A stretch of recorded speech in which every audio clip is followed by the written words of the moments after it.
Assalamualaikum warahmatullahi wabarakatuh.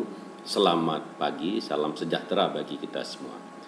Pada kesempatan kuliah mengenai pakan hijauan pada kali ini, kita akan memulai dengan membicarakan mengenai cara mengatasi kendala kekurangan pakan hijauan pada sistem pertanian potong angkut yang dipelihara oleh para peternak secara tradisional. Untuk peternakan potong angkut pada peternak-peternak tradisional yang mengandangkan sapinya sepanjang hari, itu faktor pembatas suplai dan kualitas pakan dalam sistem tanaman ternak ini untuk peternak tradisional adalah yang pertama, yaitu kurangnya pengetahuan tentang pentingnya kualitas pakan yang baik untuk produksi sapi dan hanya mengandalkan pengembalaan umum dan ketersediaan pakan dengan rumput-rumput alam. Kemudian yang kedua adalah terbatasnya lahan untuk menanam rumput berkualitas dalam sistem usaha tani intensif karena hampir keseluruhan lahan itu dipergunakan untuk menanam tanaman pangan. Kemudian yang ketiga itu adalah kondisi iklim yang sulit yang dihadapi oleh para peternak pada sistem pertanian ini. Misalnya daerah-daerah di mana usaha tani ini dilakukan itu curah hujannya rendah, kemudian kemaraunya lebih panjang daripada musim hujan, dan ketika tanahnya itu miskin unsur hara. Kita bisa lihat di sini misalnya pada pertanian di lahan kering yang dilakukan oleh para petani di Pulau Sumbawa, misalnya kita lihat pada usaha peternakan pada daerah kering seperti di Pulau Sumbawa ini, suplai dan kualitas yang tidak cukup dari pakan pada musim kering adalah kendala utama untuk produksi ternak. Jadi kita lihat di sini misalnya ketika musim kemarau sudah mulai, sekitar mulai pada bulan Juni, Juli sampai dengan Desember, maka kita lihat di sini suplai pakan untuk ternak itu menjadi menurun, terus berkurang drastis akibat dari ketersediaan pakan yang terbatas pada musim kemarau. Nah, hal ini kemudian berimplikasi kepada tentu saja penurunan dari produktivitas sapi, di mana di sini dilihatkan dengan penurunan berat badan dari sapi yang kita lihat di sini mulai pada sekitar bulan Juli, Agustus terus sampai bulan Desember terjadi penurunan berat badan akibat dari apa? Akibat dari suplai pakan yang tidak cukup bagi ternak untuk peningkatan berat badan. Kemudian terjadi juga di sini kelihatan di dalam graf ini bahwa terjadi penurunan, terjadi kurangnya suplai pakan pada waktu musim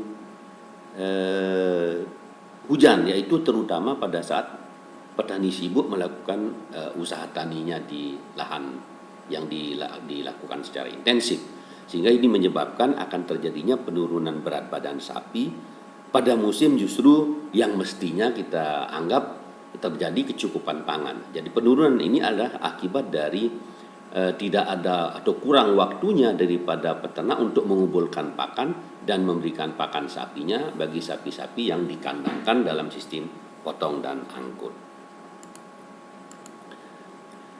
Kendala nutrisi musiman yang terjadi pada pemeliharaan sistem sapi potong dan angkut ini dapat diatasi dengan satu, memanfaatkan dengan baik sumber pakan yang ada, misalnya seperti rumput-rumput unggul atau rumput laut yang ada seperti misalnya rumput gajah, ketersediaan ada legum-legum pohon, dan juga dengan melakukan pengawetan jerami. Kemudian yang kedua adalah dengan melakukan pengenalan hijauan baru. Jadi misalnya dengan menanam dengan sengaja spesies rumput unggul untuk ditanam sebagai cadangan pakan untuk ternaknya. Jadi misalnya spesies rumput dan legum yang baru yang ditaruh di padangan atau sengaja ditanam untuk nanti persediaan pakan untuk sistem potong dan angkut. Kita harus ingat bahwa tidak ada rumput ajaib yang tetap hijau dan produktif sepanjang musim kemarau yang panjang. Bahkan legum pohon pun itu memerlukan kelembaban tanah untuk tumbuh dan berkembang menghasilkan daun dalam musim kemarau. Apalagi kalau kita lihat rumput itu memiliki perakaran yang sangat pendek dan hanya berada di permukaan, sehingga ketika air hilang atau air tanah hilang pada musim kemarau, maka rumput itu akan tidak menghasilkan hijauan yang memadai untuk dijadikan sebagai sumber pakan untuk ternak. Hal yang bisa dilakukan yang itu pertama yaitu memanfaatkan sumber hijauan yang ada. Jadi misalnya adalah dengan memanfaatkan legum pohon. Legum pohon ini pertama akan memberikan protein yang tinggi, terutama bagi ternak pada musim kemarau. Pada saat ketiga hijauan lain sudah tidak tumbuh, artinya rumput sudah tidak tumbuh, sehingga dengan demikian sumber protein itu nanti disuplai dari legum-legum pohon yang masih tetap menghasilkan daun, walaupun pada musim kemarau. Yang kemudian yang kedua, legum pohon juga bisa dijadikan sebagai pegar hidup, dan kemudian ini dapat membantu di dalam mengontrol penggembalaan liar. Yang ketiga, legum pohon juga bisa menjadi sumber kayu bakar bagi kebutuhan peternak, bisa menjadi pagar, dan pada beberapa spesies itu dan di beberapa tempat legum pohon ini adalah bisa dijadikan sebagai sumber makanan manusia. Misalnya pada kasus pemanfaatan turi di Lombok misalnya. Kita ketahui bahwa pada dasarnya sebenarnya di desa-desa atau di daerah peternakan ini gamal dan lamtoro itu ditemui di semua desa. Tetapi tanaman ini sangat sedikit digunakan dan dikelola sebagai sumber pakan ternak. Jadi kita lihat di sini contohnya dari tanaman legum pohon itu leukena, jadi lamtoro dan gamal dan semacam dan turi, Sesbania grandiflora. Selanjutnya kita dapat juga memanfaatkan rumput unggul seperti rumput gajah, rumput panikum, dan rumput mulatu yang ada pada sekitar tempat pemeliharaan ternak. Jadi apabila kita memiliki jenis rumput unggul seperti rumput gajah dan rumput panikum ini, maka kita dapat menjaga produksi dan kualitas rumput unggul tersebut dengan cara yaitu pertama melakukan manajemen pemotongan yang baik. Jadi ada pengaturan pemotongan pada saat-saat yang tertentu, ada waktu maksimal untuk pemotongan, kemudian diberikan pupuk baik pemberian pupuk dalam bentuk kotoran sapi ataupun juga bisa dengan pupuk kimia seperti urea misalnya. Kemudian yang ketiga, rumput-rumput ini bisa ditanam bersama-sama dengan legum. Yang selanjutnya adalah melakukan pengawetan jerami. Kita ketahui bahwa jerami ini dapat dimanfaatkan dengan digunakan secara langsung atau disimpan terlebih dahulu setelah dipanen untuk kemudian nanti digunakan sebagai pakan ternak pada musim kemarau. Misalnya jerami-jerami yang dapat dimanfaatkan ini adalah seperti misalnya jerami kacang tanah, jerami kacang tunggak, dan jerami kacang hijau. Jerami ini karena dia adalah tanaman leguminosa, maka jerami ini memiliki protein yang baik bila dipanen dengan benar. Kemudian ada juga jerami padi, biasanya kualitasnya cukup rendah, kecuali kalau bisa ditingkatkan kualitasnya dengan pemberian amoniasi untuk meningkatkan kecernaan. Kemudian yang ketiga, jerami jagung.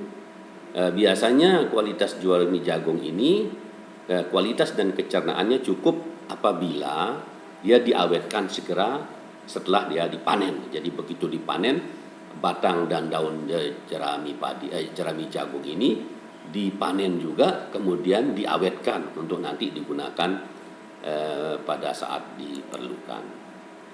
Selanjutnya adalah pengawatan hijauan introduksi dan asli. Jadi kita juga bisa melakukan pengawetan terhadap hijauan yang sengaja ditanam, dan yang asli, tanaman yang asli juga dapat dipanen dan diawetkan. Kemudian yang nanti kita gunakan pada musim kemarau. Tanaman-tanaman yang ini misalnya seperti rumput gajah, rumput setaria, brachiaria, dan mulatto. Kemudian legum seperti stilo, sentro, clitoria, dan glycine. Ini bisa kita panen pada saat berkelebihan dan kemudian kita jemur, kita awetkan, kita keringkan, kita masukkan di dalam karung atau kita simpan di dalam gudang. Nanti kemudian kita gunakan pada musim saat diperlukan.